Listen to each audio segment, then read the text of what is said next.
The air in the West Precinct is stale with the ghosts of yesterday's coffee and unearned authority. It is a kingdom built of concrete and indifference, and Officer Cade Maddox is its self-appointed king. He moves through the bullpen not like a man, but like a weather system, a low-pressure front of simmering violence looking for a place to break. His uniform is stretched taut over a chest puffed with a decade of complaints that vanished into the ether of fraternal loyalty. He is a man carved from granite and prejudice, his jaw set in a permanent sneer that he mistakes for strength. His badge, number 714, does not shine. It absorbs light, a tiny black hole of civic trust. His partner for the day is a kid named Evans, barely old enough to shave, with eyes that are still wide with the Academy's optimism. Maddox hates those eyes. He sees them as a judgment, a silent, naive rebuke of the way things really are. "Saddle up, rookie," Maddox grunts, the words rattling in his chest like loose gravel. "Time to go remind the animals who owns the zoo." Evans flinches almost imperceptibly at the phrasing but says nothing. He has learned in his short time with Maddox that silence is the currency of survival. The patrol car smells of cheap air freshener failing to mask the lingering scent of fear and desperation from the back seat. Maddox drives with one hand, his elbow cocked out the open window, a feudal lord surveying his domain. He sees the city not as a community of people, but as a collection of potential infractions. A broken taillight is a reason to pry. A group of teenagers on a corner is a conspiracy in the making. A black woman in a nice neighborhood is an anomaly that must be corrected. They turn onto Blossom Street. The street is a fault line in the city's geography, where old, modest homes are being squeezed out by the relentless march of gentrification. New money is pushing out old roots, and the tension hangs in the air with the scent of freshly cut grass and simmering resentment. And there, in the yard of a small but immaculate brick house, Maddox sees it. The anomaly. Eleonora Thorne stands among her rose bushes. She is 72 years old, with skin the color of rich earth and hair a cloud of elegant silver. Her hands, though wrinkled with age, are steady as she expertly snips a dead bloom from a prize-winning hybrid tea rose. The flowers are her pride, a riot of crimson and gold and blush pink against the quiet dignity of her home. She has lived in this house for 50 years. She raised a son in this house. She buried a husband from this house. The roots of her life are sunk deeper into this soil than the oldest oak on the street. But Cade Maddox does not see any of that. He sees a problem. He sees a prop that does not belong in the picture he carries in his head of what this street should be. "Look at that," he sneers, his voice a low growl. Evans looks. "What?" "The lady with the flowers." "The lady," Maddox mimics, dripping sarcasm. "Probably the help, casing the joint. Or worse." He slows the cruiser, the engines hum an intrusion on the peaceful afternoon. He pulls the car to the curb, the tires kissing the concrete with a soft, predatory hiss. "Let's go have a chat." Evans feels a knot tighten in his stomach. "Sir, she's just gardening." "Nobody is just anything, kid," Maddox says, his hand already on the door handle. Lesson 1.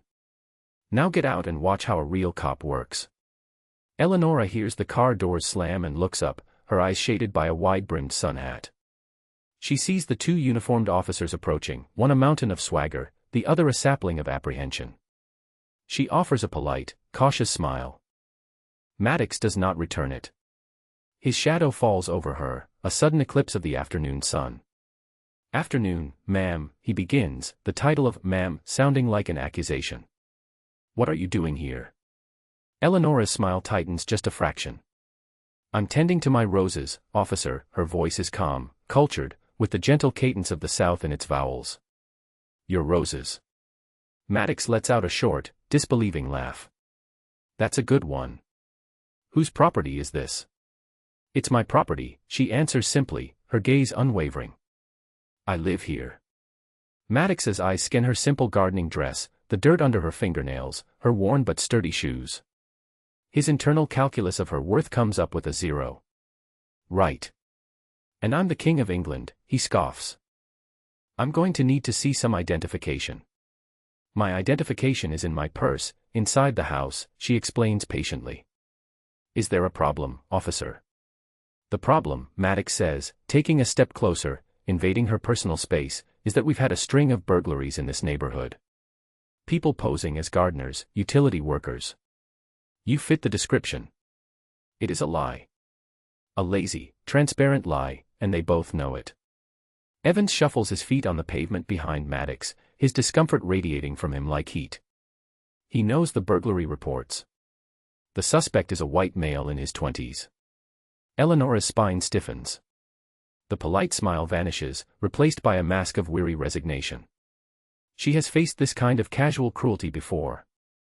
It is a poison she has learned to endure, but it never loses its sting. I assure you, I am not a burglar, she says, her voice losing its warmth, becoming crisp and formal. I am Eleonora Thorne, and this is my home. Words are cheap, Maddox counters, his arrogance inflating with every passing second. He thrives on this. The power to diminish, to question, to control. I need proof. Go get your ID. I'm not comfortable leaving you in my yard to go inside my house, she states. It is not a request, it is a boundary. Maddox's face darkens. The audacity. This woman, this gardener, this problem, is setting boundaries for him. So now you're refusing a lawful order, he says, his voice dropping into a dangerous register. That's obstruction, lady. We can add that to the trespassing charge. It is not trespassing to stand in one's own garden, Eleonora replies, her chin rising a fraction of an inch. And it is not obstruction to refuse to be intimidated. Evans clears his throat. Sir, maybe we can just run the address. The property records. Maddox shoots him a look that could curdle milk. Are you telling me how to do my job, rookie? No, sir, Evans mumbles, his gaze falling to his boots. The ineffective ally is neutralized. The stage belongs to Maddox now. He turns his full, venomous attention back to Eleonora. You've got a real mouth on you, you know that. Think you're better than me. He gestures around the street, at the expensive new houses. Think living here puts you above the law. I believe the law is meant to apply to everyone equally, she says, her voice a quiet rebuke that infuriates him more than a shout ever could. Well, you're about to get a lesson in how equal it is, he snarls. He feels the thrill of the cornered animal, the joy of the bully who has found the perfect target. He is untouchable, and she is nothing. My son wouldn't appreciate you speaking to me this way, Eleonora says, a hint of warning entering her tone. He works for the city. He is in a position of some authority. Maddox throws his head back and laughs. It is a loud, ugly sound that rips through the tranquility of the afternoon. Your son, he bellows, slapping his thigh. Oh, this is rich. Let me guess. He's a sanitation engineer. Pushes a broom down at City Hall. Maybe he's a big-shot bus driver. He leans in, his face inches from hers, his breath sour with contempt.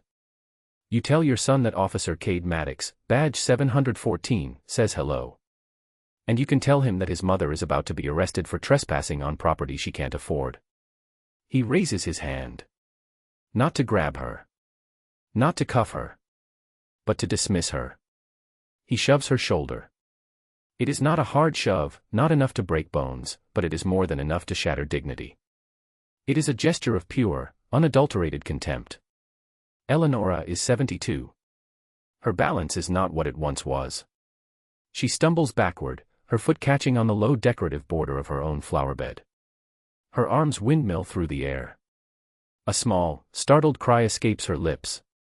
She falls. She lands heavily on her side, right in the middle of her prize-winning Crimson Glory roses.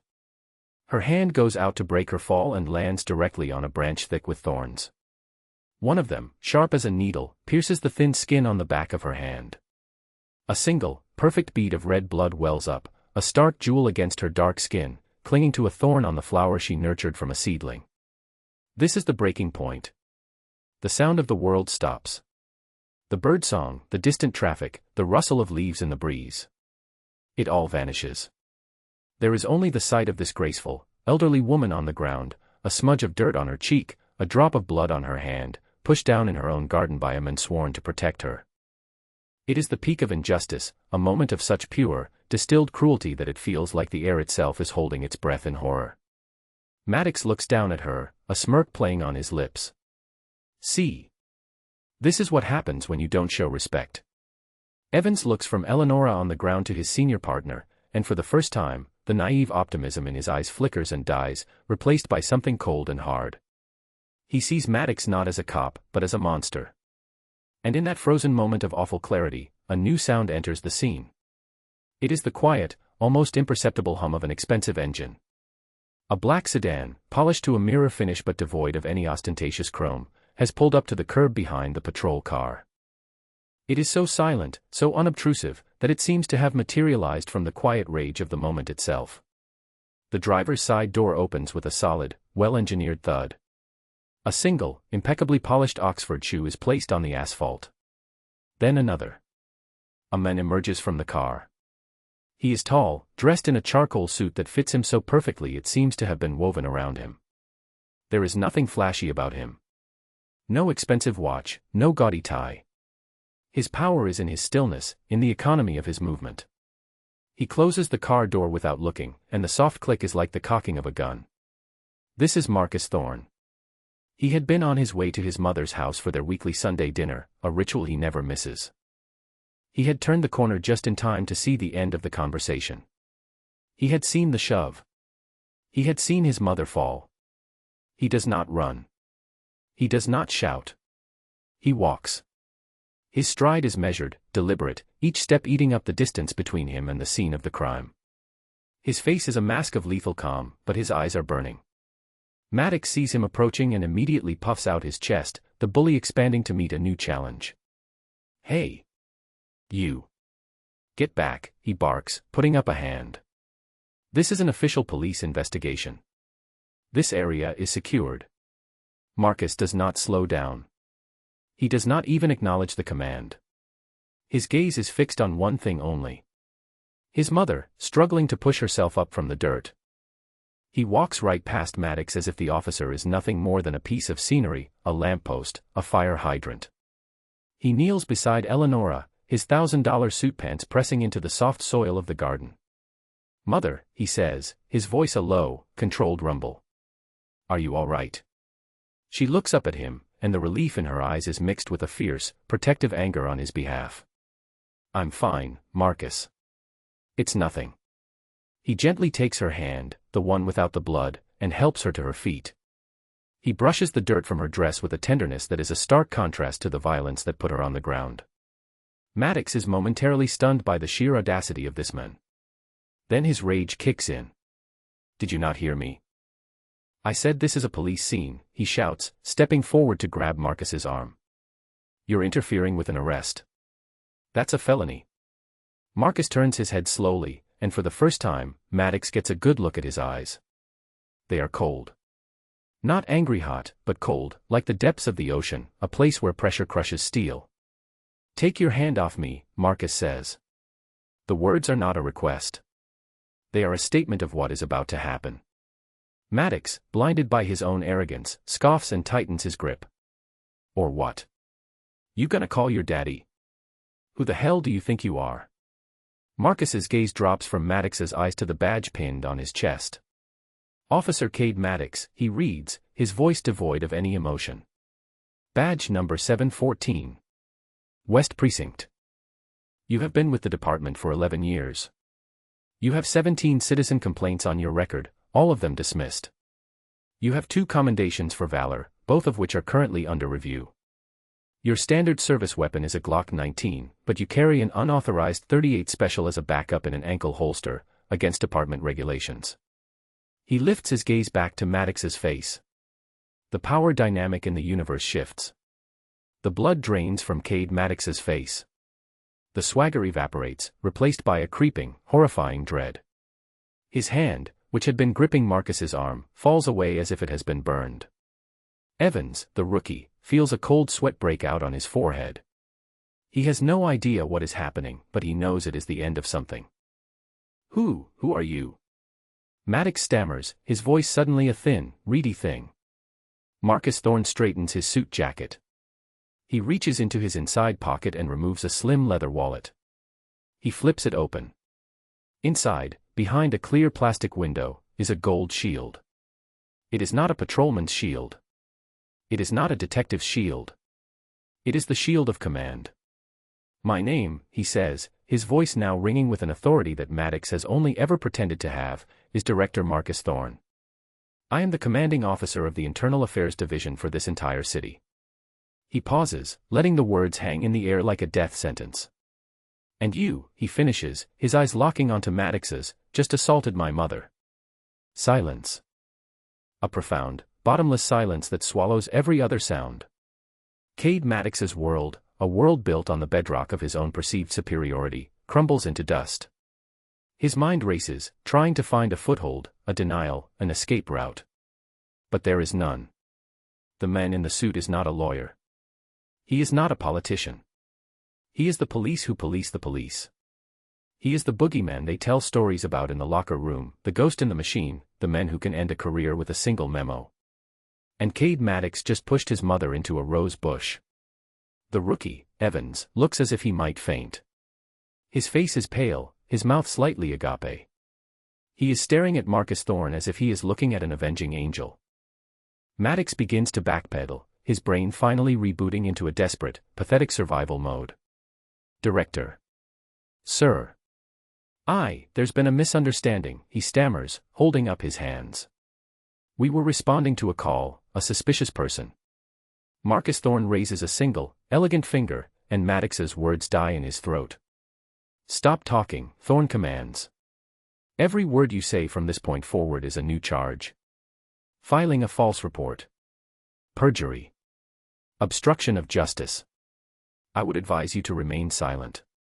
He pulls out his phone, a simple, sleek device. He taps the screen once and holds it to his ear. His movements are precise, economical, and utterly terrifying. This is Director Thorne, identification 901, he says into the phone, his voice calm and clear. I am at 1412 Blossom Street. I need an immediate supervisor response and 2 additional units. I am on scene at a felony assault perpetrated by an on-duty officer. I am invoking my authority under City Statute 15, Section 4, to relieve an officer of duty pending a criminal investigation. He lowers the phone and looks at Maddox, whose face is now the color of wet ash. Officer Maddox. Your body-worn camera. It is active, is it not?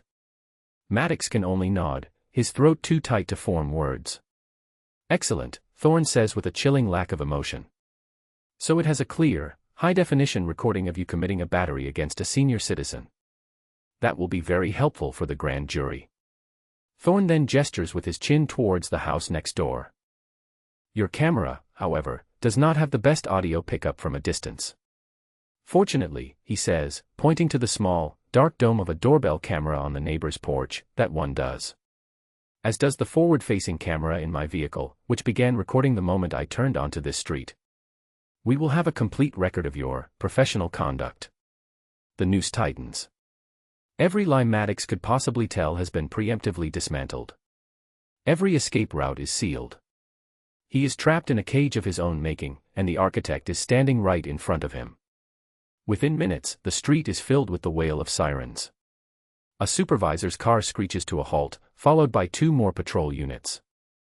Sergeant Miller emerges, a portly, balding man whose career has been a long, slow march towards his pension. He sees the scene, the 2 patrolmen standing frozen, the well-dressed man, the elderly woman, and his face immediately clouds with confusion and annoyance. Then he sees who the well-dressed man is. Miller's face goes slack with shock. He knows Director Thorne by reputation only, but that reputation is formidable. He is the man who single-handedly cleaned out the corruption in the narcotics division. He is the man who got a deputy chief indicted. Director Thorne, Miller says, his voice strained. What's going on here? What's going on, Sergeant? Thorne replies, his voice like chips of ice, is that your officer, Cade Maddox, has just committed a violent felony. I witnessed it myself. You are here to take him into custody. Miller looks from Thorne to Maddox, his most decorated, most problematic officer. The thin blue line, that unspoken code of silence and protection, asserts itself out of pure instinct. Director, with all due respect, I'm sure this is just a misunderstanding, Miller begins, trying to de-escalate, trying to pull the situation back into the familiar territory of precinct-level discipline. Cade is a good cop. Thorne cuts him off with a look so sharp it could draw blood. Do not insult my intelligence, Sergeant. There is no misunderstanding. There is only evidence. I am not here to negotiate. I am giving you a lawful order. Arrest your officer. The weight of the order hangs in the air. To arrest another cop, especially one like Maddox, is a violation of the tribe's most sacred taboo. But to refuse an order from the head of IAD is career suicide. Miller is trapped. Thorne, seeing the hesitation, the conflict in the sergeant's eyes, shifts his strategy. He turns his attention to the rookie. "Officer Evans," he says, his voice softening slightly, but only just. Evans jumps as if he has been shocked with a cattle prod. "Sir. You are very new to this department, Officer Evans. You are at a crossroads. Down one path, you embrace the cowardly silence of men like your partner. That path ends in disgrace, unemployment, and possibly a prison cell alongside him. Down the other path, you remember the oath you took. You remember what it means to serve and protect. You become a witness for the people." Thorne takes a step toward him. "You have a choice to make, right now. You can be a witness for the prosecution, or you can be an accessory after the fact to aggravated assault. Tell me everything that happened here today.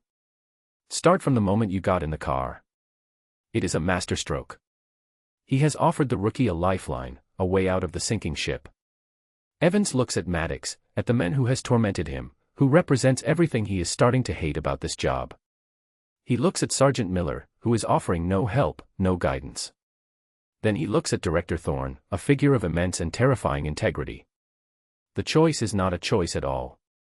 He saw her in the yard," Evans begins, his voice trembling but clear.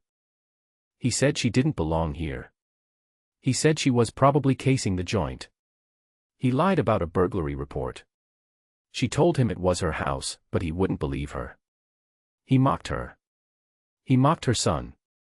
With every word Evans speaks, another nail is hammered into Cade Maddox's coffin. And at that, Maddox finally shatters. The last vestiges of his control, of his arrogant belief in his own untouchability, crumble away into nothing. He's lying. Maddox screams, his voice cracking with desperation and rage. His face is a grotesque mask of fury, his eyes wild. She was suspicious. She wouldn't identify herself. She was non-compliant.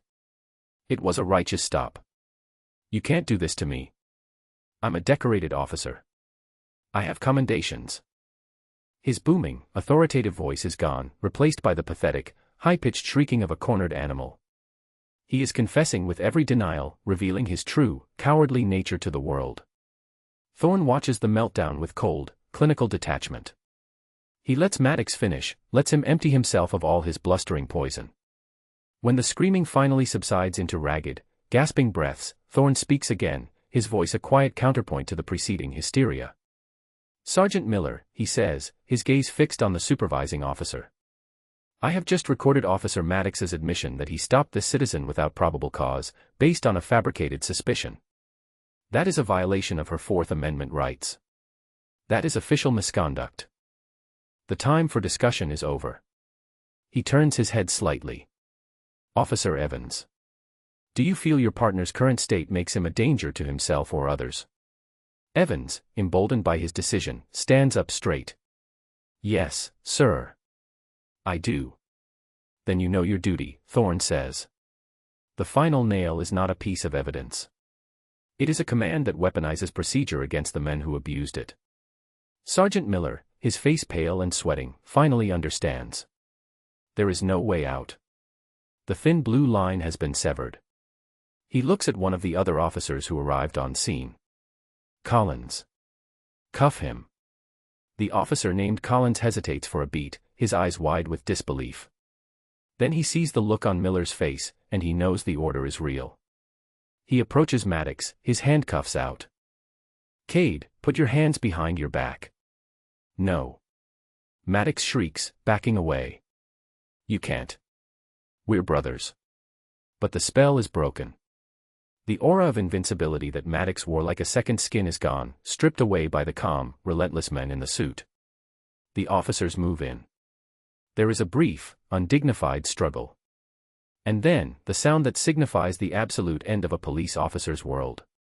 The sharp, metallic click of handcuffs closing around his wrists. In front of his mother's house, on the street he claimed to own, Cade Maddox is placed under arrest by his own colleagues. The public humiliation is absolute.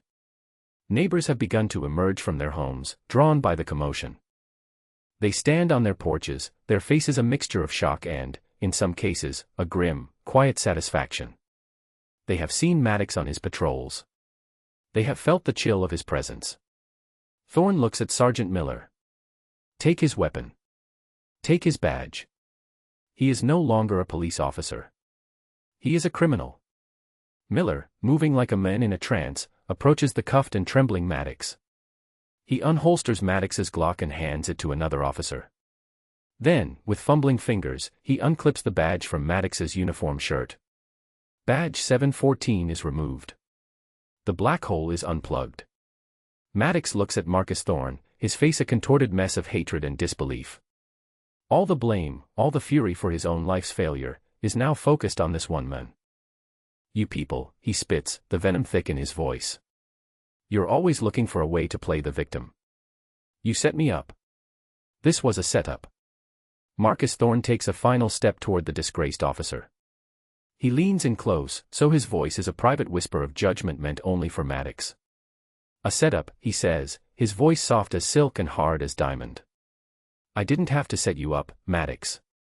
Men like you build your own cages, day by day, with every slur, every cheap abuse of power, every act of baseless cruelty. You build them brick by prejudiced brick. He glances at his mother, who is now standing tall and proud, watching the scene with a sad but resolute expression. You thought you were standing on a sidewalk, judging a helpless old woman, Marcus whispers. But you were standing in a courtroom, testifying against yourself. I didn't do this to you. He leans in even closer. Your hatred did this to you. All you had to do was let my mother water her roses.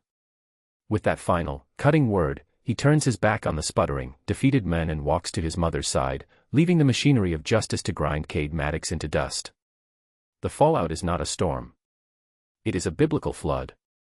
Director Marcus Thorne does not simply want Cade Maddox punished, he wants the rot that allowed Maddox to flourish carved out of the department, root and stem. The prosecution of Cade Maddox is swift and brutal. The district attorney's office, sensing the political winds and seeing the mountain of irrefutable evidence, assigns its top prosecutor. There will be no plea bargain. No quiet deal. Thorne ensures it. The trial is a public spectacle. The courtroom is packed every day. The prosecution presents its case with methodical precision. First, the video. The neighbor's doorbell camera footage is played for the jury. The audio is crystal clear. They hear Maddox's mocking tone, his dismissal of Eleonora's ownership of the house, his ugly laughter. They hear his threat, you can tell him that his mother is about to be arrested. Then they see it. The shove. The casual, contemptuous push that sends a 72-year-old woman to the ground. A collective gasp fills the courtroom. Next, Maddox's own body camera footage is shown. It corroborates the doorbell camera, but from his own perspective. The jury sees the world through the eyes of a predator, looking down on his prey. Then comes the audio from Marcus Thorne's car. It captured everything from the moment he pulled up. His calm request, Maddox's aggressive response, and most damningly, Maddox's initial, flustered, and contradictory lies to Thorne before he knew who he was. The final piece of audio evidence is the most damning of all. The dashcam from Maddox's own patrol car. Thorne's investigators retrieved the full recording for the entire shift. The prosecutor plays a 30-minute segment leading up to the incident on Blossom Street. The jury hears Maddox and Evans in the car. They hear Maddox use racial slurs to describe residents in another neighborhood. They hear him complain about the element moving into nicer areas. They hear him say, clear as day, as he first spots Eleonora Thorne in her garden, there's another one that doesn't belong. Let's go shake her tree. It is a complete and total evisceration of his character and any possible defense. It proves, beyond any doubt, that the stop was not based on suspicion, but on pure, unadulterated racial prejudice. Officer Evans testifies. On the stand, he is calm, professional, and unflinching. He recounts every word, every action. Maddox's lawyer tries to paint him as a disgruntled rookie trying to save his own skin, but Evans's testimony is too consistent, too backed by the video and audio evidence. He comes across as a young man who has found his moral compass. Eleanora Thorne takes the stand. She is the picture of grace and dignity. She does not weep. She does not rage. She simply tells the truth in a clear, steady voice. When the defense attorney tries to imply she was argumentative or uncooperative, she looks at him calmly and says, "Sir, I was defending my right to exist peacefully in my own home. A right I thought was guaranteed to all citizens." The defense is a disaster. Maddox takes the stand in his own defense, against his lawyer's advice. He is arrogant, belligerent, and combative. He calls Eleanora a liar. He calls Evans a traitor. He calls Director Thorne the leader of a witch hunt. He unravels before the jury's eyes, revealing the snarling, hateful man he truly is. The jury deliberates for less than an hour. The verdict is guilty. On all counts. Assault and battery on a person over 65. Filing a false police report. Perjury. Official misconduct. Violation of civil rights. At the sentencing, the judge, a stern woman known for her fairness, reads a prepared statement. She calls Maddox's actions a betrayal of the highest order and a cancer on the body of law enforcement. Cade Maddox is sentenced to 10 years in state prison. The maximum allowed. No possibility of parole. His pension is seized. His commendations are formally rescinded. He is stripped of everything. The last the public sees of Cade Maddox is a man in an orange jumpsuit, his face pale and slack, being led away in shackles. The King of the West Precinct is now just another number in the system he once served. But Thorne's work is not done. The investigation into the West Precinct becomes a full-scale institutional audit. Sergeant Miller is demoted to patrolman and transferred to a desk job in the city archives, a place where careers go to die. His sin was not corruption, but cowardice, and he is punished for it. The precinct captain, a man who presided over a culture that protected bullies like Maddox, is forced into an early, ignominious retirement after Thorne's investigation uncovers a pattern of dozens of disappeared complaints against his favorite officers. Thorne's IAD investigators pore over years of case files from the West Precinct. They find patterns of harassment, wrongful arrests, and falsified reports. Their investigation leads to the firing of 4 other officers and the suspension of 7 more. The old guard is broken, its power dismantled. The heroes of the story, however, find their lives transformed for the better. Officer Evans becomes the face of the new guard. He is initially treated as an outcast by some, but Thorne personally mentors him. Evans is fast-tracked, not through favoritism, but because he demonstrates an unwavering commitment to integrity. He is asked to speak at the police academy, to tell his story to new recruits, to be a living example of the choice they all face. His career is set on a path toward leadership and honor. Eleanora Thorne, a private woman thrust into the public eye, handles her new status with characteristic grace. The city issues a formal, public apology and awards her a substantial civil settlement. She refuses to use a penny of it for herself. Instead, she establishes a nonprofit foundation. She calls it the Blossom Street Fund.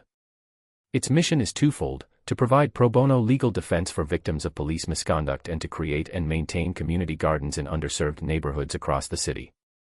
Her story inspires a wave of donations. The fund becomes a powerful force for good, a legacy born from a moment of ugliness. Her roses, tended with even more love than before, win the city's annual gardening competition the following year. The trophy is displayed in the lobby of the foundation's office. And Marcus Thorne. He is hailed as a hero, a reformer, the man who dared to clean his own house. His actions trigger a wave of change throughout the city's government. The city council, under immense public pressure, passes a sweeping police reform bill. They name it the Thorne Act. It strengthens civilian oversight, mandates new de-escalation training, and creates an independent body to review all citizen complaints. A few months later, the mayor announces a restructuring of the police department's command staff. Marcus Thorne is promoted to deputy chief of police, with full command over standards, accountability, and training for the entire department. From his new office, he has the power not just to punish the guilty, but to build a new culture that prevents men like Cade Maddox from ever rising through the ranks again. 2 years later. The sun is warm on Blossom Street. The neighborhood feels different. The tension is gone, replaced by the easy peace of a community at ease with itself. In the garden at 1412, the roses are in spectacular bloom. Crimson, gold, and pink, a testament to their caretaker's resilience. Eleanora Thorne is on her knees in the soft earth, a familiar trowel in her hand. She is humming a soft tune. Marcus is with her. He is not in a suit today. He is in simple slacks and a polo shirt, a son helping his mother in the garden. He is pruning a climbing rose that has begun to snake its way up the side of the house. A patrol car cruises slowly down the street. But it doesn't have the predatory feel of the one from 2 years ago. This one feels like a part of the neighborhood. The car pulls over to the curb. A young officer gets out. He is smiling. It is Officer Evans. His uniform is crisp, his posture confident. The naive optimism in his eyes has been replaced by a mature, steady competence. "Afternoon, Mr. Thorne." "Ma'am," he says, his voice warm and respectful. "James," Eleanora says, her face breaking into a genuine, brilliant smile. "It's so good to see you. How are you?" "Doing well, ma'am. Just wanted to stop by. I was in the neighborhood and remembered you said your Queen Elizabeths were about to bloom." "Oh, they're just starting," she says, gesturing with her trowel. "Come have a look." Evans walks into the yard, his presence easy and welcome. He and Eleanora chat about the roses, about the weather, about the new community garden being built a few blocks over, the first project of the Blossom Street Fund. Marcus watches them, a quiet, satisfied smile on his face. This is the new reality. This is what they fought for. Not just punishment, but restoration. Not just an ending, but a new beginning.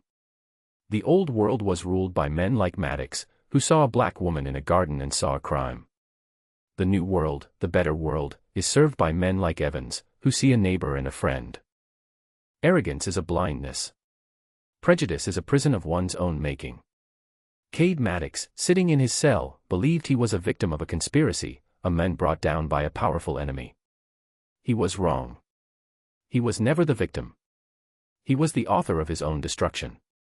He thought he was judging a powerless old woman, but he was really standing trial before a system of justice he had long since abandoned, a system embodied by the quiet, formidable son of the very woman he chose to brutalize. Justice, like one of Eleanora Thorne's roses, can sometimes grow in the harshest soil. It can have deep, unshakable roots. And when it is threatened, it has thorns sharp enough to pierce the thickest skin of arrogance and bring even the most powerful bully to his knees.